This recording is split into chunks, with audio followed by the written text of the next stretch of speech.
바쁘신 와중에 제네시스의 중요한 순간을 함께해 주시는 여러분께 진심으로 감사의 말씀을 전하며 오늘 저는 제네시스의 가장 중요한 차종 G90를 세계 최초로 소개하려 합니다. You know, just 3 years ago, we launched Genesis right here in Seoul. But as the premier expression of our brand Genesis, Today is a very special day for Seoul. Welcome its new luxury icon. A new quilted grill mesh or G-Matrix pattern brings perfection to detail. 앞으로도 제네시스가 대한민국을 대표하는 럭셔리 브랜드로 글로벌 시장에서 더욱더 당당히 경쟁하고 또한 끊임없이 성장할 수 있도록 항상 노력하겠습니다. We have, with the G90, emphasized the work on making an iconic flagship, which means creating great proportions and treating them with refinement, elegance, athleticism, and distinction.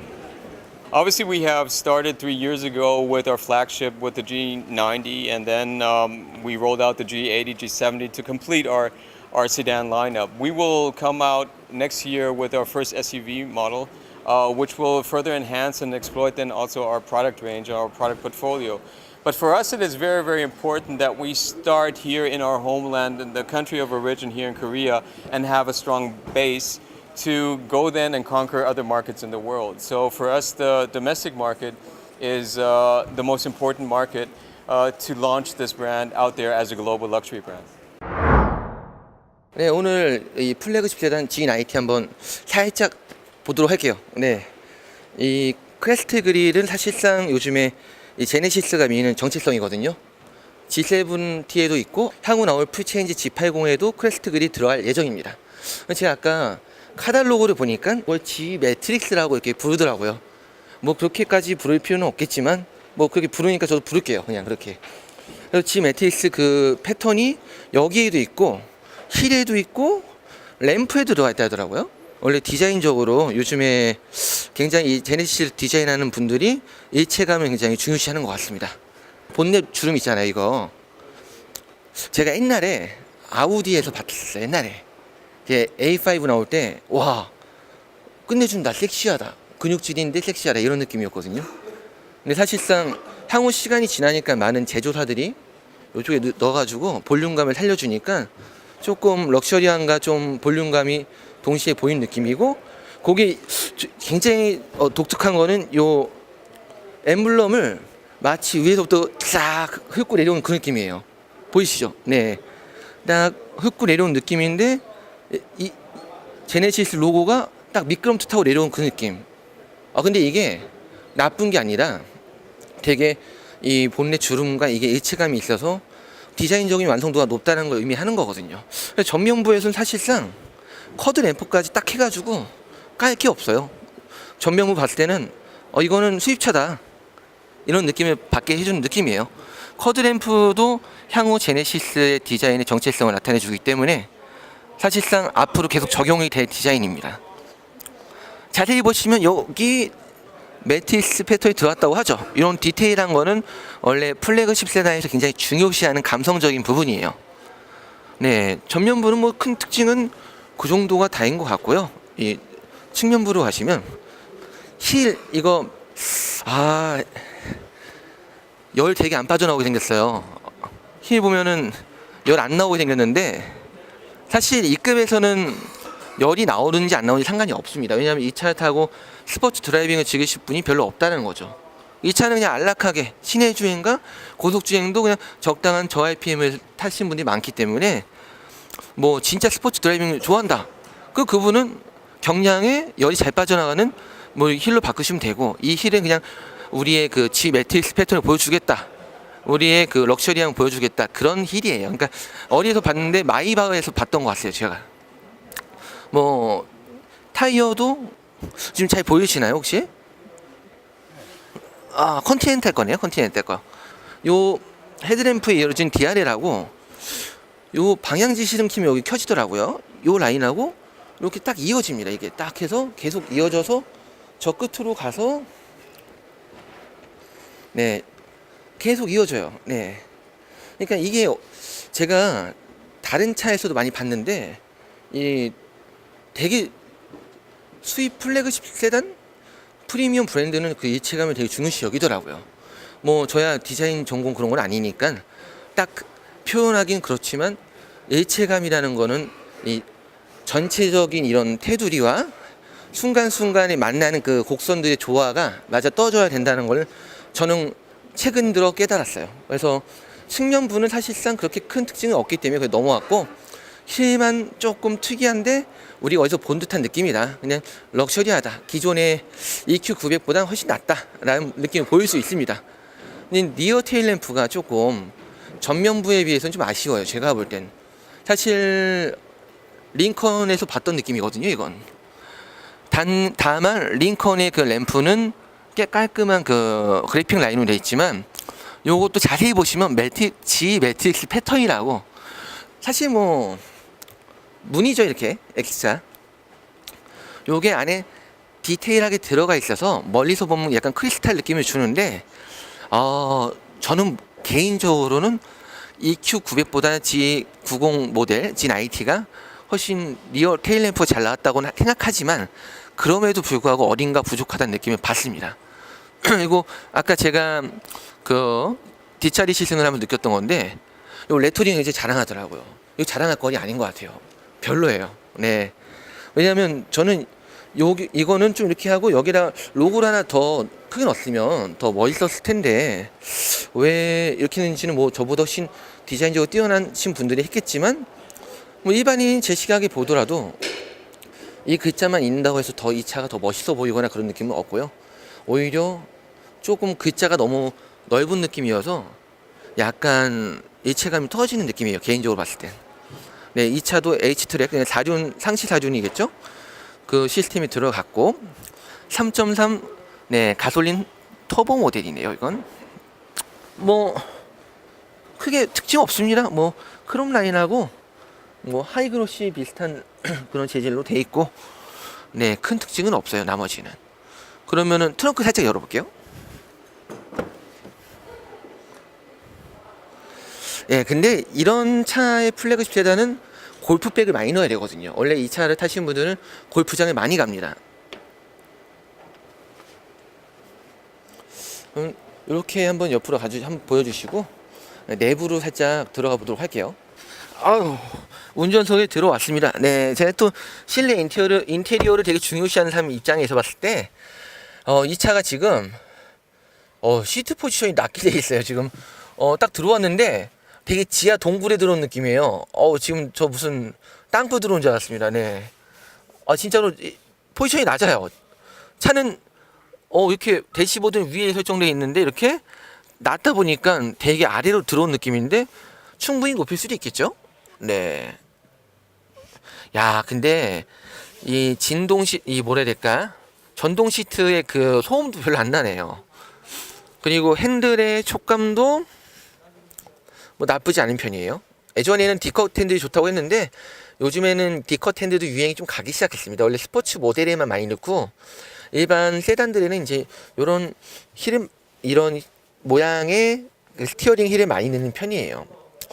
그리고 요 리어 루드를 넣었기 때문에 실제로 만졌을 때 자연과 일체감을 느끼는 그런 느낌입니다. 딱 만지면 머릿속으로 왠지 나무와 함께 내가 어디 숲으로 간 느낌? 이런 느낌을 솔직히 받아요, 약간. 그러니까 예전에는 여기 그레인이라고 해서 코팅이 되어 있었는데 요즘에는 리어 루드가 대세거든요. 벤츠든 뭐든. 그래서 만졌을 때 진짜의 느낌을 보여주는 그런 자연스러운 느낌을 인테리어에 많이 썼기 때문에 기존 모델보다 진보됐다. 기존 차들은 약간 올드하다는 느낌을 받았는데 이건 올드한 게 아니라 클래식함과 고급스러움, 트렌디를 같이 넣었어요. 그래서 깔끔하게 송풍구와 이 제네시스의 로고가 있는 이 시계를 일체감이 있게 했고요. 버튼은 최소화시켰네요, 예전에 비해서. 버튼은 간결하게 되어 있고요. 이 전자식 기어봉은 굉장히 뭐 요즘에 많이 대중화됐기 때문에 특별한 기능은 아니고요. 이 조그 셔틀, 그리고 여기 부위를 원래 알루미늄으로 많이 하거든요. 아니면 여기를 카본으로 많이 하던가 리오로 들어있네요. 이 부위를 딱 열어보면은 제네시스 키는 여전히 제 G70, G70 모델하고 똑같아서 요건 좀 아쉽네요. 네, 키 디자인 중요하거든요. 주차장에 내 차 새로 나온 G90예요. 요런 느낌을 보여주는 디자인이 중요한데 이걸 주면은 G70인지 A8인지 19인지 모르기 때문에 여기 좀 아쉬워요. 바뀌지 않았네요. 차로 유지 보조 그리고 HDA 모드. 근데 HDA 모드는 고속도로 주행 보조인데 곡선 구간에서 속도를 내비게이션하고 딱 돼가지고 속도 조정하면서 더 자연스럽게 가는 그런 내추럴한 느낌을 보여준대요. 좀 약간 진보됐네요. 그리고 이 깜빡이 키면 K9에 들어왔던 후측방 모니터가 나옵니다. 가운데 제가 아까 봤어요. 주행 도중에. 그거 굉장히 좋은 기능이에요. 왜냐면 우리가 좀 바쁘다 보면 옆에 못 볼 수도 있는데 가운데를 보고 역시 뒤에 차가 오는구나 가지 말아야지 이러면서 보험료도 아끼고 나의 그 심리적 피해감도 아낄 수 있죠. 네. 그러면서 여기는 디지털 계기판이 아니에요. 아날로그가 돼 있는 걸로 보이는데 저 왜 이런지 알아요. 연식 변경이나 풀체인지에서 보여줘야 되기 때문이에요. 기술은 다 있습니다. 뭐 이번에 G70 풀체인지 아니고 연식 변경인데도 3D 클러스터 넣었어요. 근데 안 넣었잖아요. 이거는 못 넣는 게 아니라 우리는 향후 상품성 개선을 할 때 여기다 추가를 하겠다라는 걸 의미하는 겁니다. 뭐 연식 변경이나 풀체인지 할 때. 내비게이션 쪽을 보시면요. 현대 거 내비게이션은 좋은 편이에요. 사실 뭐 수입차 써보신 분들은 아시잖아요. 다 이게 그렇게 좋은 소리 안 나오는 거. 이 정도면 뭐 훌륭합니다. 또 헤드업 디스플레이와 연동은 뭐 사실 되게 잘 돼 있어요. 뭐 국산차가 그거만큼은 뭐 글로벌급입니다. 네. 지금 내비게이션도 기존보다 디스플레이가 더 이제 커진 것 같아요. 제가 볼 때는 기존 차에 대한 그거에 한 요 정도였나? 제 기억이 정확히 안 나선 딱 모르겠지만 제가 봤을 때 느낌상으로는 되게 와이드해진 느낌입니다. 그리고 요 안쪽으로 들어갔기 때문에 이게 바깥쪽으로 나오잖아요. 보통 요즘 모델들이 플로팅 타입이든 아니면 여기서 이렇게 끊어지든 안쪽으로 들어가니까 되게 뭔가 깊은 느낌이 있어요. 내비게이션이 안쪽에 있으니까 왠지 말로 표현할 수 없는 그런 예술적인 느낌이라 해야 될까? 저는 그렇게 느끼고 있는데요. 안쪽에 있으니까 훨씬 좋아요. 저는 개인적으로. 왜냐면 뭔가 이 차가 되게 깊은 느낌이 있다 해야 될까? 안쪽으로 싹 대시보드 안쪽으로 고급감을 더 살려주고 있거든요. 그래서 내비게이션도 괜찮은 편이고 1년에 4회가 무선 자동으로 내비게이션 업데이트가 된답니다. 세계 최초래요. 우리나라는 세계 최초가 굉장히 많네요. 하여튼 그 정도가 특징이고요. 이게 아까 17채널 렉시콘 오디오라고 하더라고요. 11채널, 12채널을 많이 봤는데 11채널 많이 봤는데 17채널은 좋은 급에는 많이 들어가겠지만 아까 렉시콘 오디오의 특징은 화려하지 않고 명확하고 깨끗하다. 이게 제 생각이에요. 아까도 클래식 음악을 들었는데요. 명확하고 깨끗해요. 화려하진 않아요. 울림통이 크거나 그런 게 아니라 명확하고 깔끔한 느낌이 그런 느낌이라서 렉시콘도 저는 굉장히 좋은 오디오라고 생각을 합니다. 그리고 이거 다들 아시나요? 부르면 이거 제가 G70에 써봤는데 누르면은 제네시스 그 고객센터 서비스 그걸로 딱 연결이 돼요. 그 이름을 까먹었네요. 딱 연결이 되면서 긴급사항이나 여러가지 사항에서 요걸 누르면은 이제 어느 정도 도움이 됩니다. 눌러볼까요? 네, 여기 커넥티드 센터로 연결이 되는 거죠. 네. 굉장히 좋은 서비스예요. 제가 한번 써봤어요. 옛날에 뭐가 안 돼가지고 물어보려고 했더니 되게 친절하시고 괜찮았던 기억이 있네요. 이거 우리가 암레스트를 한번 열어볼게요. 이거 여기 버튼이 있어요. 네. 네, 12V 뭐 C가잭 라인 다 들어있고요. 깊지는 않습니다. 그냥 적당한 편이고 실내 재질도 그냥 좋은 편은 아니에요. 그냥 괜찮은 편입니다. 그냥 그 앞자리는 사실 이 정도면 거의 다 본 것 같고요. 요거 한번 보여주시겠어요? 요거 앞에 이 등이 약간 크리스탈 모양이 들어간 LED가 들어갔는데요. 저는 개인적으로 이거 되게 좋아해요. 고급스러운 느낌을 보여주거든요. 네, 선글라스 라인은 뭐 별 특징이 없고요. 아까 제가 혼자 머리에 이상한 카메라 띠를 메고 한 촬영이 있습니다. 그거에서 말했지만 레그룸은 주먹 4개 정도가 들어갔어요. 근데 지금 이거는 뒤로 당겼는지 한 2개, 3개 정도 간신히 들어왔는데 아마도 좀 뒤로 나온 것 같아요. 한 4개 정도 들어왔는데 뭐 사람의 그 앞 조수석의 차이마다 있겠죠. 근데 뒷자리를 앉았을 때 느낌은 굉장히 좋았거든요. 아까 요걸로 뒷자리 모니터를 조절할 수 있었고요. 모니터의 그 메뉴를, 그리고 음량은 이걸로 늘릴 수 있었고, 그리고 여러 가지 뭐 앞자리에서도 할 수 있는 여러 가지 버튼들이 많습니다. 뭐 크게 이런 거는 사실 어디 가나 다 있기 때문에 제가 굳이 언급을 하지 않아도 아실 수 있을 거라 생각을 하네요. 옆에 보시면은 여기 한번 비춰주겠어요? 요걸로도 앞자리 시트를 움직일 수 있더라고요. 제가 아까 해보니까. 그 점하고 뒷자리에서도 좀 더 눕힐 수가 있어요. 이렇게 여기 안 보이는 상태에서 하려니까 어렵네요. 어떠세요? 눕혀지시죠? 네, 뒷자리에도 전동이 됩니다. 어느 정도. 요것도 괜찮은 편이었고, 제가 아까 좀 놀라웠던 건 마지막 하나만 말씀드리고 뒷자리는 끝내도록 할게요. 아까 하도 말을 한 게 많아가지고 제가 이런 기능을 처음 봐서 그런지 몰라도 이 커튼 있잖아요. 이 커튼이 자동으로 올라와요. 여기까지. 근데 이 자리에서 좌측 것도 할 수 있어요. 한번 해볼게요. 네. 그리고 창문도 낼 수 있습니다. 뭐 새로운 기술은 아닐지라도 또 모르시는 분들을 위해서 이렇게 편의사항이 있다는 건데, 이 커튼이 자동으로 들어가고 나오는 건 굉장히 저는 좋아요. 굉장히 뭐 나중에 고장의 원인이 될지도 모르지만 개인적으로 좋았고요. 마지막으로 뒷자리의 분들이 이제 아내분이나 여자친구 또는 뭐 딸, 뭐 많은 분들, 또 회장님은 타겠지만 사실 딱 열었을 때 머리를 정리할 수 있는 이 거울의 느낌도 중요하잖아요. 근데 굉장히 뭐 명확하고요, 잘 보이는 느낌입니다. 다만 조금 요게 조금 더 고급스러운 느낌이었으면 더 좋았을 텐데, 이것도 충분히 고급스럽긴 하지만 왠지 잘하면 전구 같다라는 그런 착각을 할 수도 있는 사람도 있기 때문에 저는 고급스럽다고 보지만 뭐 호불호가 좀 존재할 것 같지만 개인적으로는 괜찮다고 생각을 합니다. 전체적으로 G90 잘 나왔어요. 다만 마지막 총평을 내리자면 오늘은 요 안에서 내리겠습니다. 저희는 특이하니까요. 네, 안에서 내리자면 G90요 확실히 좋아졌다. 하지만 어리석은가 본 듯한 느낌이 많이 드는 차다. 즉 아직은 창조적인 느낌이 부족합니다. 인테리어도. 그게 조금 아쉽네요. 근데 이 정도면 국산차에서 좋은 거 아니냐? 맞아요. 근데 이 차가 국산에서만 팔 거면 이렇게 하면 되는데 세계적으로 나아갈 글로벌 차량이 되기 위해서는 이 급을 넘어야 됩니다. 앞으로 그걸 좀 염두에 두시고 풀 체인지 때는 조금 자기만의 창작을 내는 느낌이 더 좋을 것 같네요. 여기까지가 오늘 제네시스 G90의 실내와 외관 리뷰였습니다. 다음에 더 좋은 리뷰가 있을까요? 시승회가? 없을 것 같은데, 이게 시승회가 없다고 들었어요. 시승기가.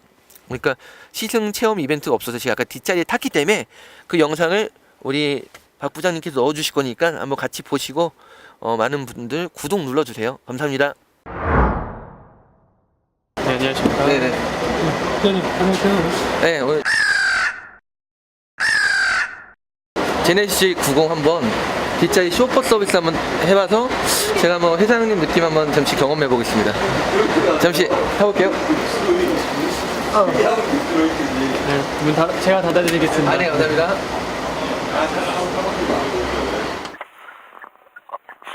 안전띠 해야 되죠? 네. 아이고. 휠베이스가 굉장히 넉넉하네.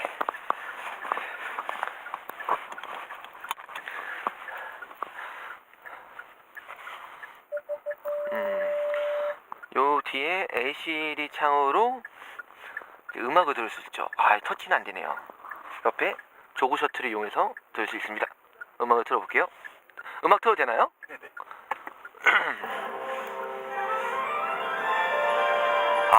제 취향은 아닙니다. 음악이 딱 클래식, 뭐 되게 뭐 삼중주 이런 거 나와요. 저는 이런 음악 좋아하지 않지만 또 이 급을 타시는 분들은 이런 음악을 좋아할 수 있겠죠. 이게 아무래도 S 클래스든 이 모든 차들이 뒷자리를 위한 원래 세그먼트이긴 한데 사실상은 세팅은 운전자 쪽으로 돼 있긴 하죠. 뭐 그건 사실 우리가 뒷자리를 위한 차라고 하지만 운전석에 앉아보면 뭐 옵션이라던가 여러 가지 기능적으로 운전석을 중심으로 돼 있습니다 원래는. 하지만 지금 앉아보니까 이 모델이 그냥 어떤 모델이죠? 가솔린 모델인가요? 저기 3.3? 5.0 그런 건가요? 5.0 모델? 3.8 아니고 내부 진동 소음은 굉장히 괜찮은 편이에요. 뒷자리에서 느꼈을 때는 뭐 진동 소음은 거의 느껴지지 않고요. 여기 자세히 보시면 송풍구가 역시나 뒤쪽에 있어서 뭔가 이 여름이라던가 이럴 때 아무래도 아래에 있는 에어벤트보다는 좀 옆에 같이 있으니까 더 시원하게 받을 가능성이 크겠죠. 또 렉시콘 오디오, 네, 괜찮은 것 같아요. 렉시콘 오디오 소리를 높여볼까요?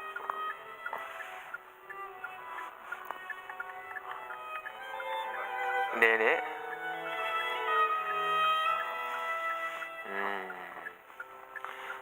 순간 회장님이 된 것 같습니다. 네, 순간 되게 좋아요. 느낌.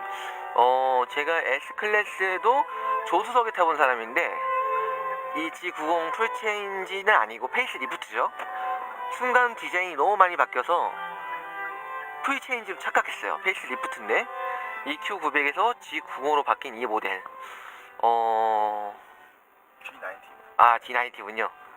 네, 죄송합니다. 네, 정식 명칭은 G90. 네, 저희끼리 부를 때는 G90 이렇게 부르기도 하는데 G90. 네, 정식 명칭은 되게 좋아요. 지금 느낌이 방지턱 좀 이렇게 좀 넘어 주시겠어요? 싹 한 번에. 네, 방지턱 넘는 거 되게 좋아요. 저는 이런 세단 탈 때 방지턱 넘는 거 굉장히 중요시 보는데 넘을 때 아주 심한 방지턱은 아니었지만 안 넘은 것 같은 그런 느낌을 받을 정도로 하체에도 흡수를 잘해줍니다. 뭐 예전에 EQ900 모델도 되게 칭찬이 많았거든요. 하체 세팅이 잘 돼 있다. 근데 지금 이 차도 되게 안락하게 잘 돼 있어요. 뭐 고속주행에서도 약간 쫀득한 느낌도 없지 않아 있겠죠. 시승은 안 해봤지만. 그리고 여기 보시면 리어 루드로 뭔가 이 자연적인 느낌을 살렸어요. 인위적인 느낌이면 여기다가 이제 그레인이라고 해서 코팅이 되어 있는데 이 리어 루드는 정말 딱 만졌을 때 내가 나무를 진짜 만지는 듯한 그런 느낌이에요. 뭐 사실 이 차 이런 리어 루드는 제 기억상으로는 독일 차에서 먼저 적용이 되지 않았었나 생각이 드는데 뭐 굉장히 괜찮은 편이고요.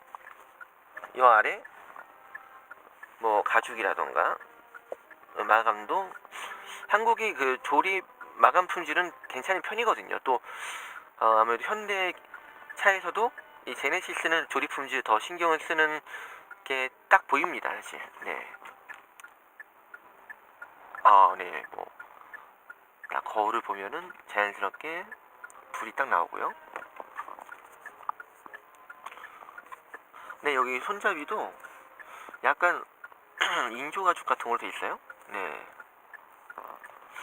그리고 G70에서 있었던 똑같이 천장에는 약간 그 푹신푹신한 재질, 이 알칸타라는 아니고 세무 비슷한 느낌?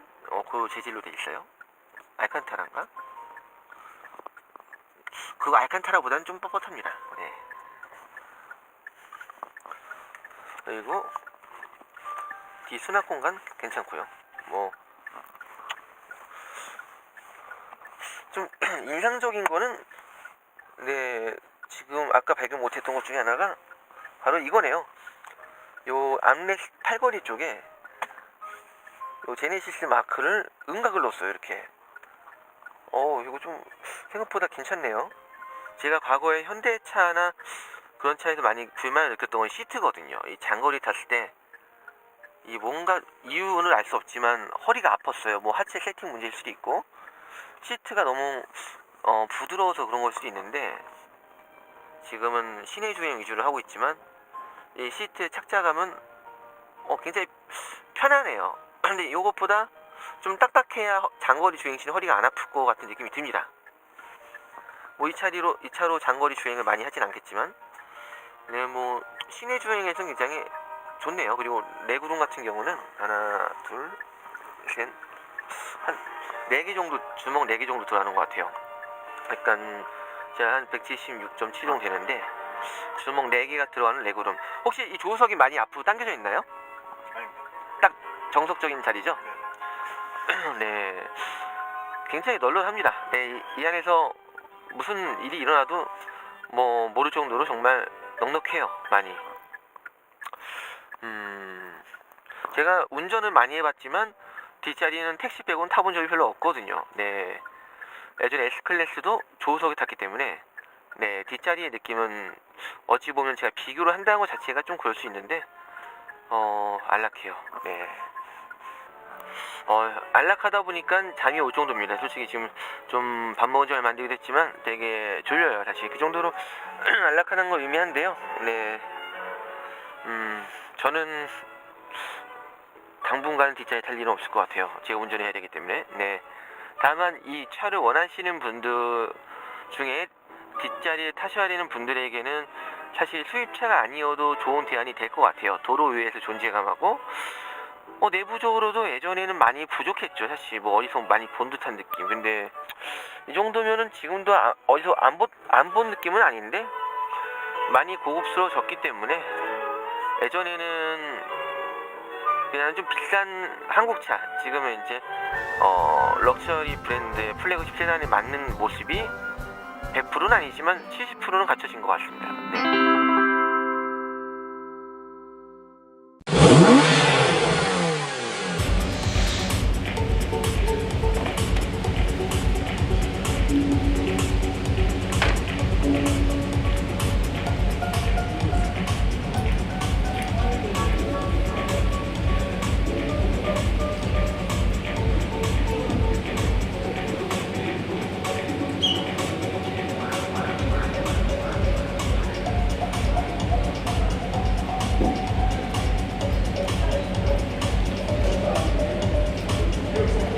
When all-new Malibu was first introduced in 2016, it was immediately beloved by our customers. They appreciated the expressive design, which had never been seen before in the mid-size sedan segment, and its outstanding performance powered by an all-turbo engine lineup. The Malibu has a rich heritage as the brand's longest-running midsize sedan. The Chevrolet design team did great advancements with the new design, and we received lots of positive press when we introduced the previous model, but this we've gone further. Centre for the creation of the new technical centre in Korea absolutely strengthens our viability plan. It will not only enable that centre to have more focused leadership, but in the future secure more global work and retain that technical capability right here in Korea, which is instrumental and important.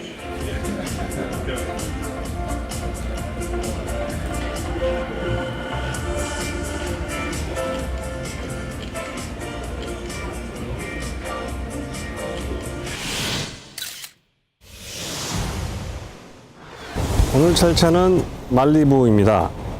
저희가 롯데월드 호텔에서 인제에 위치한 인제 스피드웨이, 인제 서킷까지 약 150km를 운전하고 갈 차이고요. 이 차는 말리부 중에서 가장 성능이 높은 2.0 터보 엔진입니다. 이미 캐딜락이나 다른 차에서도 많이 봤었고, 이 엔진은 기존 모델과 같은 엔진입니다. 지금 제가 앞모습만 계속 찍고 있는데 그 이유가 이게 앞모습이 가장 많이 바뀌었기 때문입니다.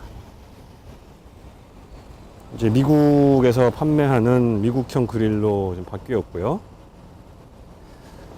가운데 큰 크롬 가로바가 더해져 있어가지고 넓어 보이고 와이드해 보이는 그런 스탠스를 가지고 있습니다. 말리부 차 자체가 와이드하면서 스포티한 그 비례감을 가지고 있기 때문에 그 모양을 많이 건드리지 않았습니다.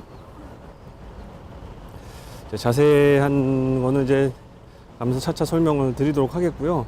역시 이제 페이스리프트다 보니까 이제 조금씩 세세하게, 예를 들어 테일 램프라든지 테일램프에 이렇게 화살표 모양을 한 거 이런 것도 좀 바뀌었고요. 듀얼 머플러이고요. 하체를 보겠습니다. 네. 전체적으로 제가 좋아하는 스타일입니다. 넓고 낮고 길고.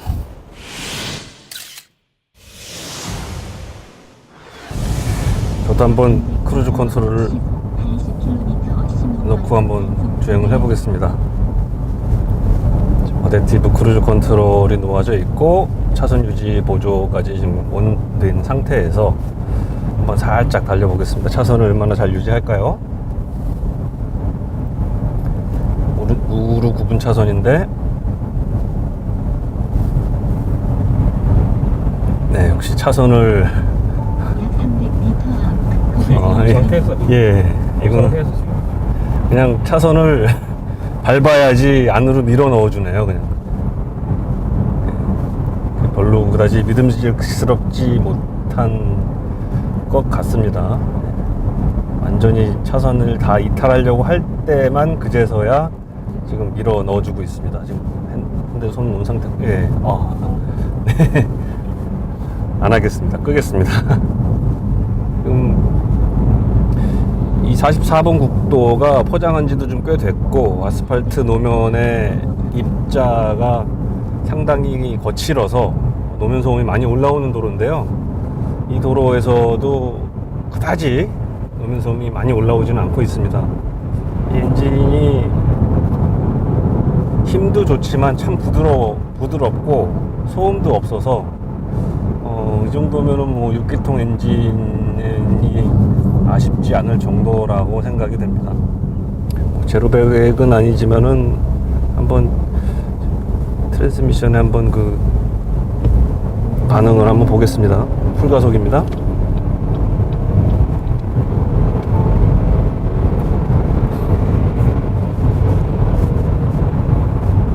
힘은 정말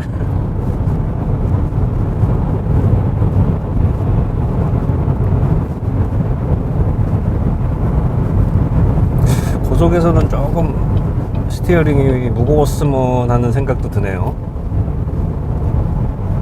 스티어링이 굉장히 핸들이 민감하고 빠른 편인데 그에 비해서 조금 가벼운 것 같습니다. 안정성은 굉장히 좋네요.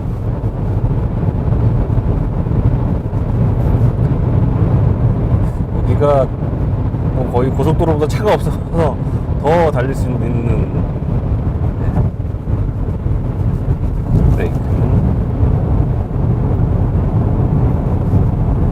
서스펜션은 제가 봤을 때는 그래도 컴포트 지향으로 좀 약간 풀어놨다는 느낌이 드는데 그럼에도 불구하고 고속에서의 그 안정성이 상당히 뛰어납니다. 한번 출렁하는 느낌은 있지만은 그게 불안하지 않고 차가 자세를 잘 잡습니다. 지금 여기서 트랜스미션 얘기를 또 안 할 수가 없는데 요즘 그 오토매틱 트랜스미션이 워낙 빠릿빠릿해지고 빨라져가지고 사실 그거랑 비교하면 이 트랜스미션이 빠르다고 볼 수는 없는데 뭐 부드럽고 뭐 예전처럼 이렇게 막 어리버리한 느낌은 없는 것 같습니다.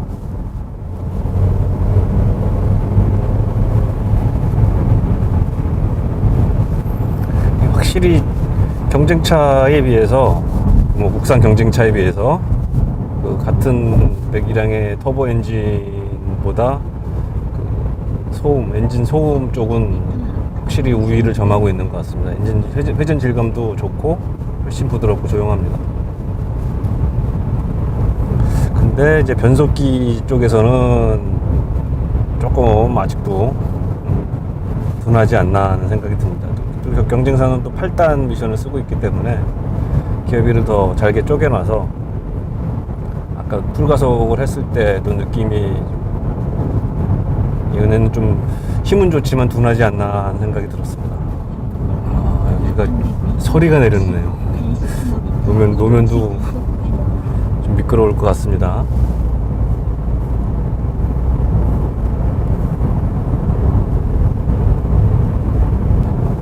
트랜스미션 반응 인터넷에서 그렇게 까이는 그 보령 미션, 젠3 미션인데 트랜스미션 반응은 나쁘지 않은 것 같습니다. 지금 제가 해보니까.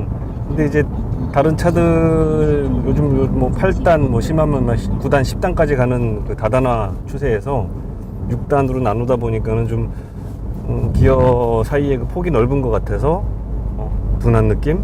뭐 그런 느낌은 좀 받은 것 같은데, 뭐 미션 자체의 반응이나 손실, 뭐 그 동력, 그 직결감이나 그런 거는 나쁘지 않은 것 같았습니다.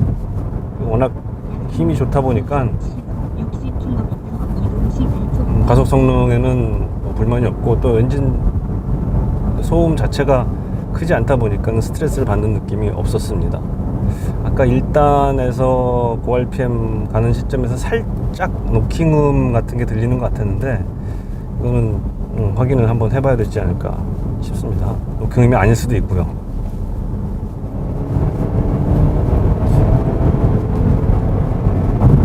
예, 살짝 나네요, 노킹음이. 아주 급한 코너도 아닌데 전혀 불안함이 없다고 감히 말씀드릴 수 있겠네요. 아주 안정적입니다. 그러니까 이렇게 승차감이 좋고 조용하면서 이만큼 빠른 속도로 잡아 돌릴 수 있는 차가 얼마나 있을까 하는 생각이 들 정도로 진짜 주행 성능은 좋습니다. 자, 이제 인제 서킷 18km 남았고, 인제 서킷 가기 전 이제 진짜 와인딩 로드에 들어가겠습니다. 조금 난폭 운전을 한번 해보도록 하겠습니다. 좀 꽉 잡아 주십시오. 죄송합니다. 아주 심하게는 아니고 그냥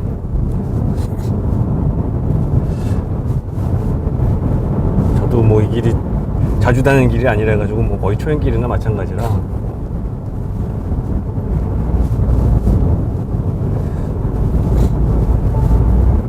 이 와인딩 잠깐 해보니까 이제 서스펜션이 아무래도 무르다 보니까는 이렇게 구비구비 길에서는 확실히 한계가 드러나고, 이 타이어 자체도 이게 접지력보다는 이제 승차감 위주의 타이어이기 때문에 아무래도 좀 그런 부분이 있겠죠. 예, 조금 밀리는 경향이 있습니다. 예, 많이 밀리네요. 밀리는데 이게 타이어가 미끄러진 소리가 안 나네요. 밀리는데. 그 부분은 좀 신기했습니다.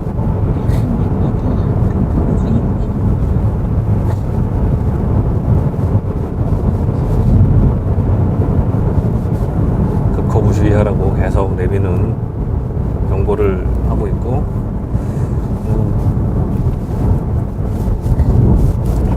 실제 와인딩 속도, 어택 속도의 한 80% 정도로 지금 그 정도 페이스로만 좀 가고 있습니다. 재밌네요.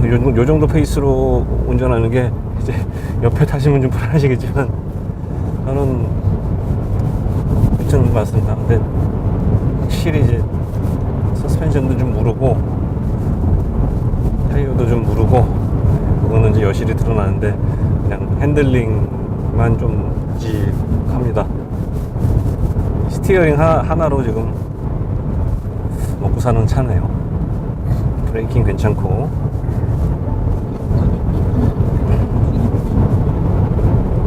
우리가 이제 이동 중에는 이렇게 2.0 모델을 시승을 했고요. 2.0 터보 모델 253마력에 토크는 36, 3500cc, 3000cc, 3500cc급 6기통 엔진의 파워 특성을 가져다 놓은 다운사이징 엔진이고요.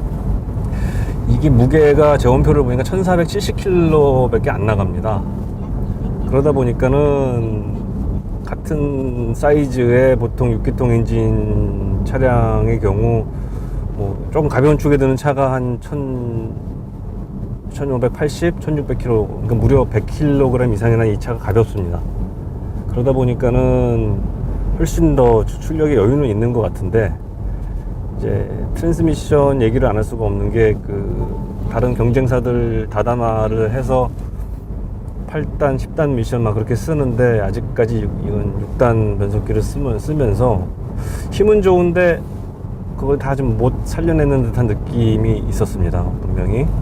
그래서 특히 이렇게 속도를 줄였다가 재가속을 할 때 다시 기어를 바꿔 찾아가야 되니까는 그때 좀 딜레이가 있고 그런 부분이 좀 아쉬웠고요.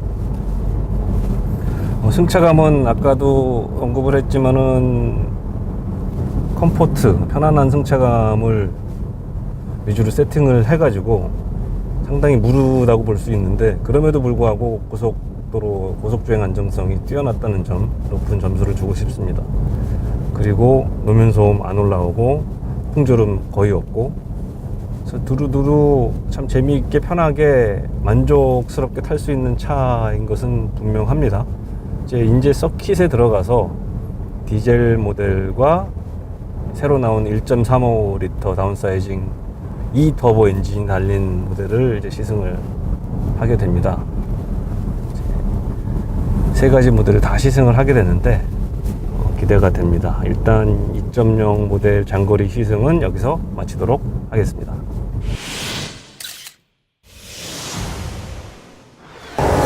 자, 여기는 인제 서킷입니다. 막간을 이용해서 시승 영상을 촬영해야 하는 그 단체 시승 행사의 특성상 어쩔 수 없이 막간을 이용해서 이 차량 실내외 촬영도 해봐야 될 것 같습니다. 지금 제가 타고 왔던 차는 빨간색의 버건디 색깔이죠. 저 자주 색깔. 저 색깔의 이제 검은색 인테리어인데요. 제가 사실 좀 마음에 두고 있었던 컬러는 외장 색깔 말고 내장 색깔이 이 크림 화이트 인테리어입니다. 이 실내를 한번 좀 들여다보도록 하겠습니다. 검은색 일색의 요즘 인테리어가 좀 뭐랄까 그럴까 저한테는 좀 식상해지고 있었는데, 그래서 저는 이제 요즘 밝은 색상의 인테리어를 보면은 아주 좀 특이해 보이고 더 신선해 보이기 때문에 지금 들어왔습니다. 자, 이 차는 이제 화이트 크림 색깔과 브라운 색깔이 조합이 된 컬러이고요. 지금 이제 제가 뒷좌석에 앉아 있는데 역시 큰 차 미국산 중형 세단답게 이제 인테리어 넓습니다. 넓고 편하고 좋은데 이제 레그룸도 뭐 꽤나 많이 나오는 편이고요. 역시 그 대형 세단답게. 자, 이제 여기서 그 인테리어를 이렇게 한번 보면은 이 색깔이 컬러 조합이 훨씬 더 고급스러워 보이고, 어떻게 말하면은 좀 덜 싸 보인다 해야 할까? 이제 가운데 크래시 패드에는 가죽이 덧대어져 있고요. 이게 이제 제가 탔던 차는 완전 검은색이었는데, 이 차는 이제 브라운 색깔과 크림 색깔이 지금. 그래서 팔 닿는 부분에는 이렇게 가죽을 이렇게 덧대 놨습니다. 그리고 여기 지금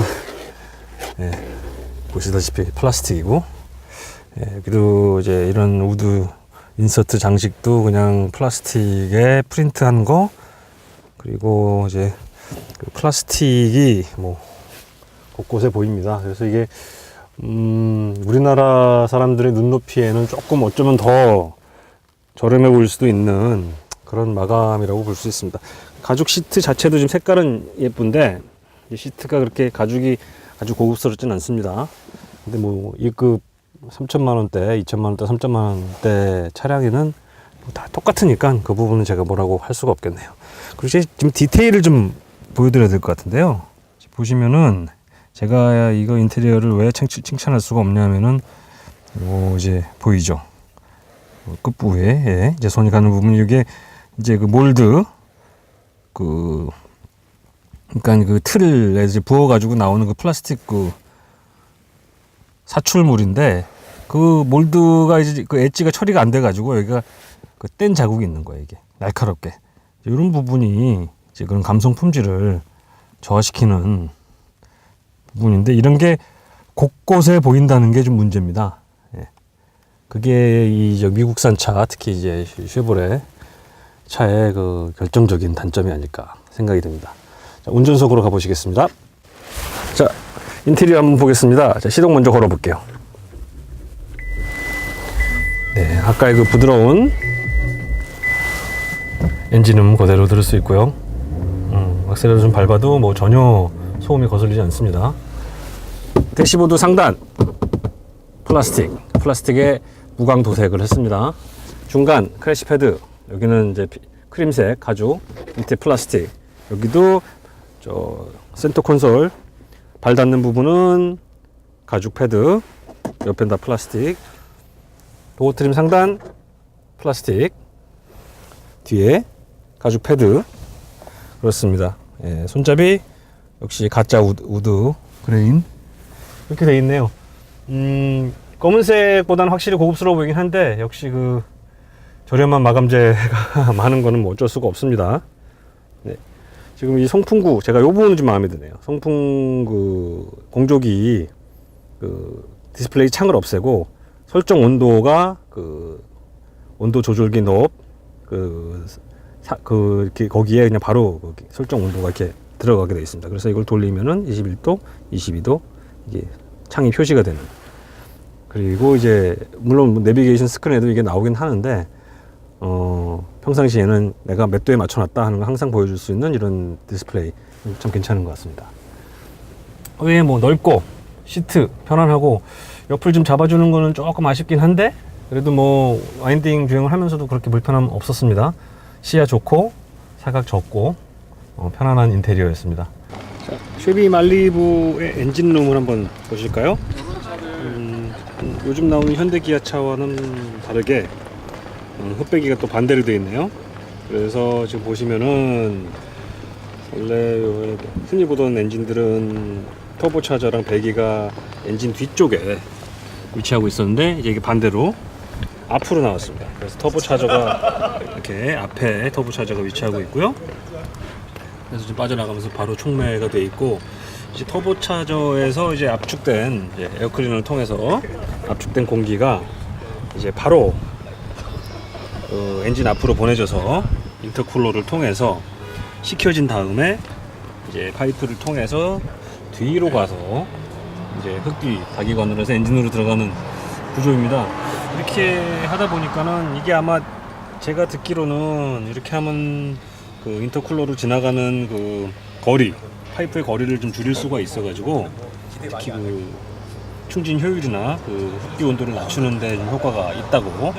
그리고 이제 엔진 그 진동 소음이 상당히 조용했다는 게 참 인상적이었습니다. 그래서 그런 부분이 이게 6기통 엔진도 부럽지 않을 정도로 소음 면에서는 음색은 좀 4기통 음색이지만 소음 면에서는 상당히 마음에 들었던 엔진이었습니다. 지금까지 엔진 리뷰 마치겠습니다.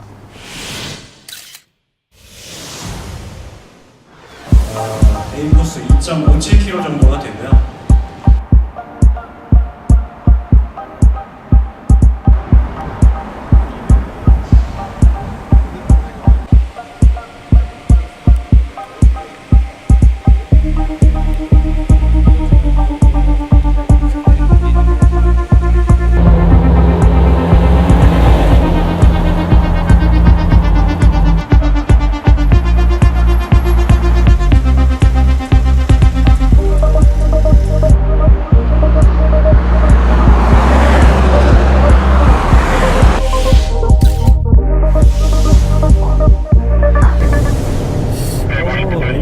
엔진이 참 괜찮은데요? 의외로 대략 90km까지 속도 줄여주시면서 브레이킹으로 물고 들어가세요. 자, 브레이크 놔주시고, 자, 엑셀과 스티어링 컨트롤, 자, 오르막, 자, 그 핀포인트 지날 때, 자, 앞에서 툭 지나주시고, 내려 오르막. 좋습니다. 자, 오버스피드 피해주시고, 슬로우 인 들어갑니다. 그 핀포인트 쪽으로 이동해서 부드럽게 쭉 지나면서 앞서를 가서 쭉 달려가십시오. 그렇죠. 시야가 보이는 부분에서는 쭉 가져올 수 있게끔 해주시면 좋습니다. 자, 이번처럼 좋습니다, 지금. 자, 왼쪽 시야 주시고, 이동. 자, 오르막은 항상 토크와 함께 올 수 있도록 쭉쭉 밀어주십시오.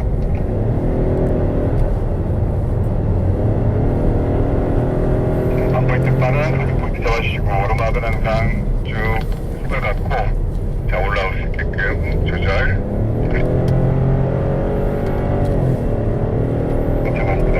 여기서도 너무 어서 스피드로 들어가지 않게끔 조절해 주시고 탈출하면서 앞에 가속해주면서 바로 나오시면 되겠습니다.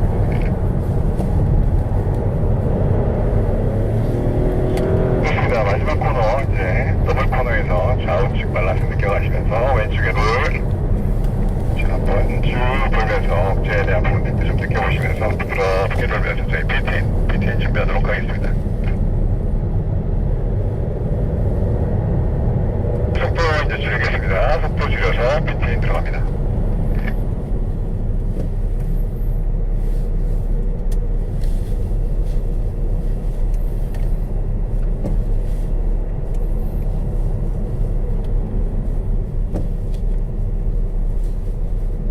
재밌습니다. 차가 가볍다 보니까는 좋습니다. 아주 저희 이제 nimbl하다 그래야죠. 아주 자, 차를 오른쪽 가지고 B그룹 차가 들어오니까요. 잠깐 있다가 차량 정차하면은 B그룹도 저희 전체적으로 이동하도록 하겠습니다. 튀기고 놀기가 좋네요. 이렇게 차가 가볍게 탁탁 반응을 해주는 게 이 차 크기가 믿어지지 않을 정도로 조심하시고요. 좋습니다. 아주 좋습니다. 이제 디젤 모델 한번 타보겠습니다.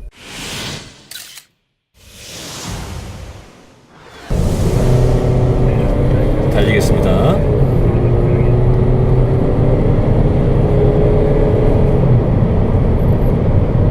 4,500rpm까지 꾸준히 밀어주는 그 덕후는 인상적입니다. 속도를 줄이고 여기는 원래 한 120km 이상으로 들어가는데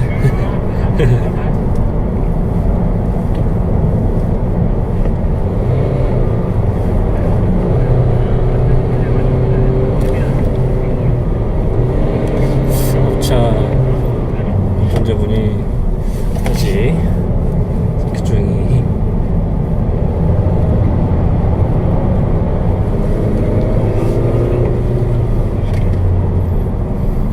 경험이 많지는 않으신 것 같습니다.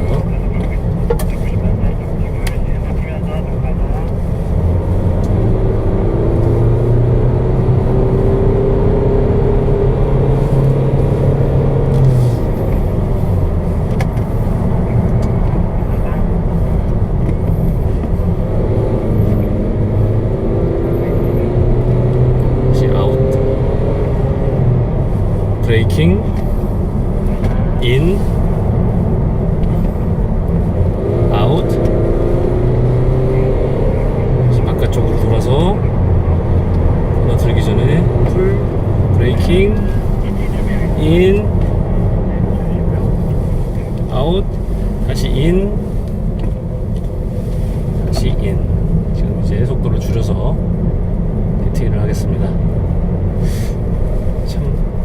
다행히 저는 혼자서 타서 마음껏 다른 분들보다 많이 타봤는데 지금 두 바퀴, 네 바퀴, 중 8바퀴, 쇼코스 8바퀴를 타봤는데 좀 아쉽네요. 저는 더 빨리 달리고 싶었는데 이게 이제 단체 시승이고 이제 안전을 위해서 통제를 하다 보니까 제가 원하는 속도의 한 90%, 70% 그 정도로 그냥 안전하게 그냥 만만 봤습니다.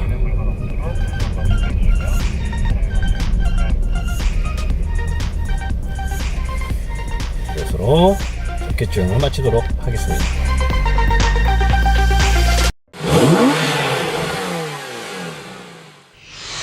(2018) 지속가능 발전을 위한 스마트 기술 및 조달 전시회 컨퍼런스가 일산 킨텍스 제2전시관에서 열렸습니다.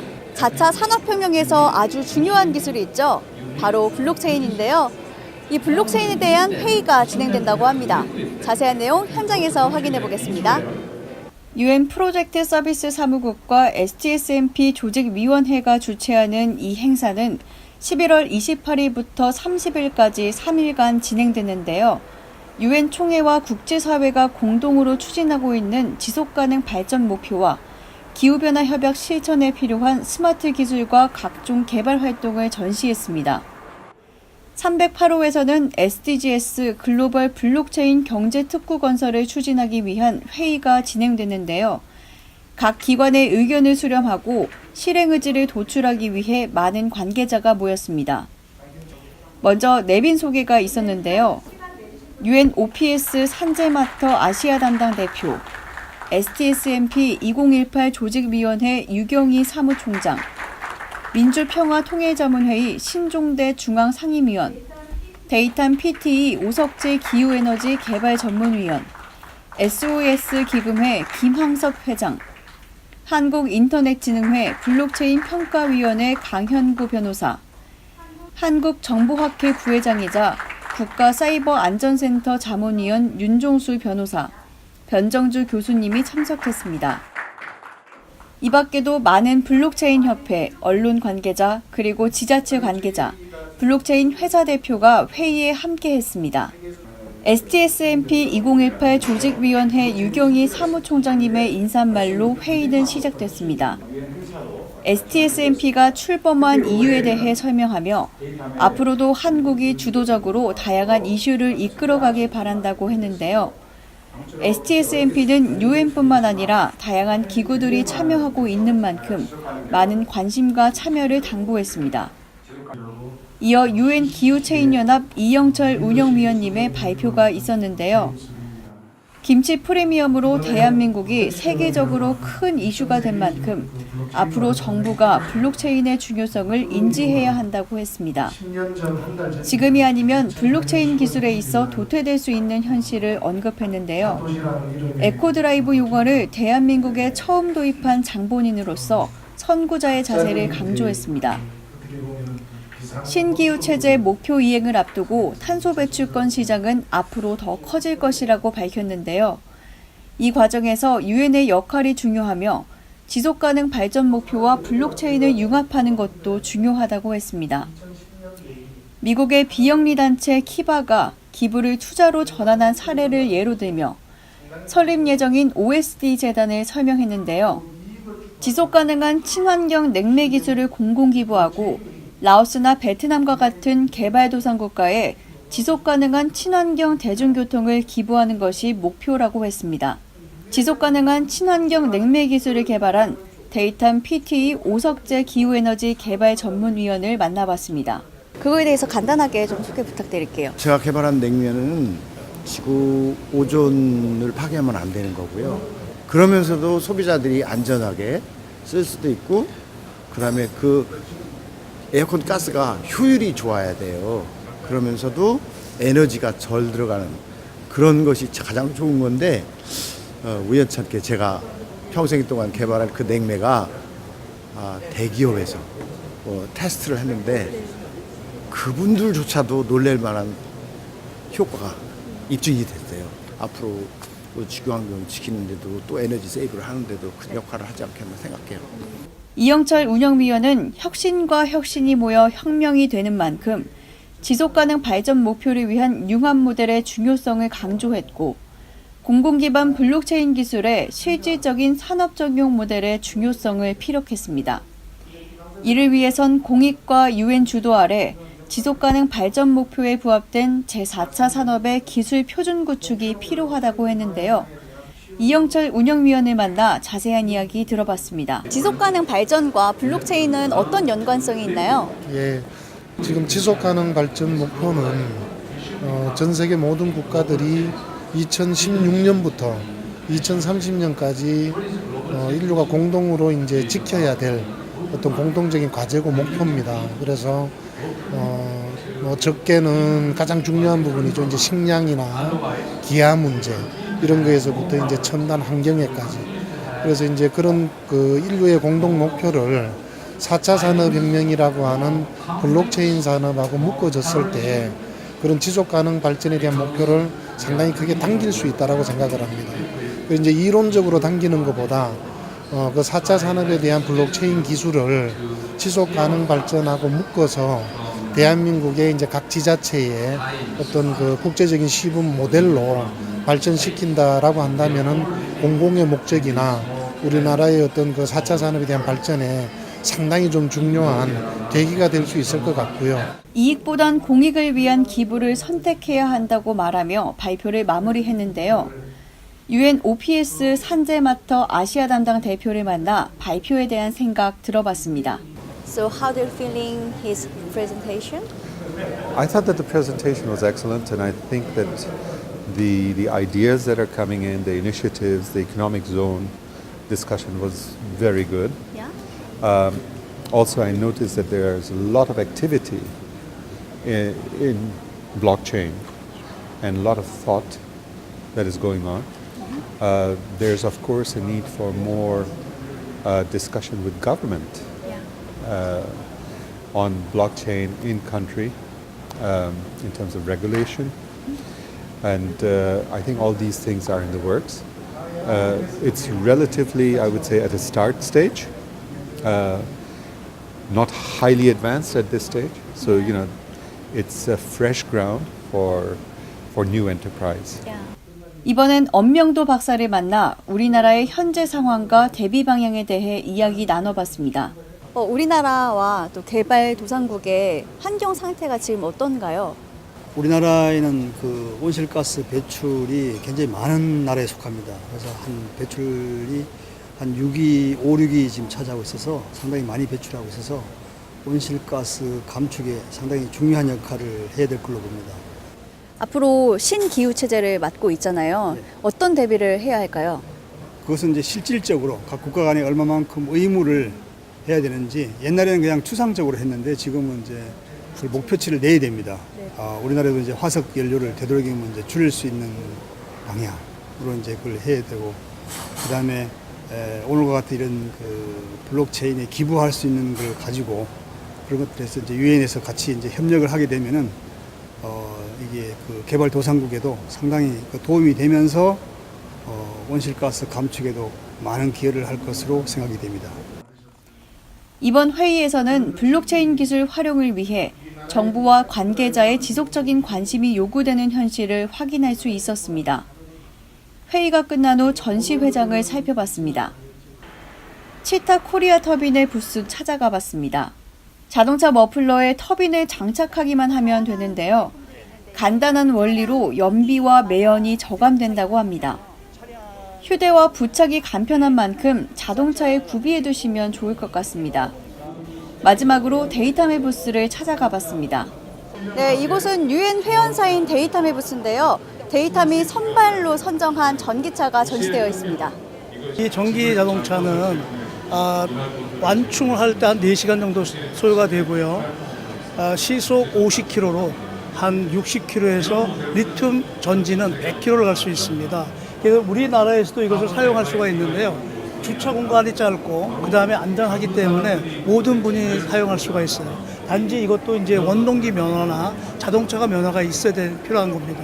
그런데 특히 지금 현재 이거는 동남아시아에서 잘 아시다시피 툭툭이라는 이름으로 이제 활용되고 있는데요. 지금 현재 파키스탄, 방글라데시, 미얀마, 캄보디아, 베트남, 인도네시아, 기타 등등 동남아시아에 아주 특히 관심을 많이 갖고 있습니다. 이번 행사는 유엔 총회가 추진하고 있는 지속가능 개발 목표 및 기후 협약에 초점이 맞춰져 있었는데요. 우리나라 기업들이 신기술과 혁신 제품을 직접 선보이며 유엔 산하기구 등 국제기구 조달 시장에 진출할 수 있는 방법과 기회를 제공받았습니다. 기후 협약과 블록체인 기술을 접목시킨 기업 또한 눈에 띄었는데요. 지구 환경 보호를 위한 개인과 기업의 노력을 엿볼 수 있었습니다. 현장에서 교통뉴스 공희연입니다.